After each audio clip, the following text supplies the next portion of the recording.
Hello.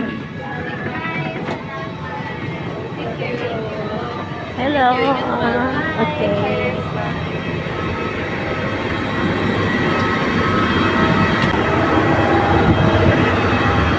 Welcome to Laguindingan Airport.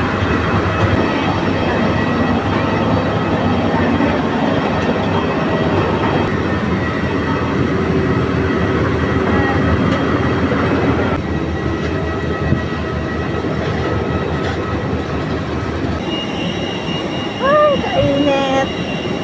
Welcome to Cagayan de Oro, Laguindingan Airport. Pero guys, ang Laguindingan Airport ay nabilong siya sa Misamis Oriental. So, kailangan pang bumiyahe papuntang Cagayan de Oro ng mga 40 o 1 hour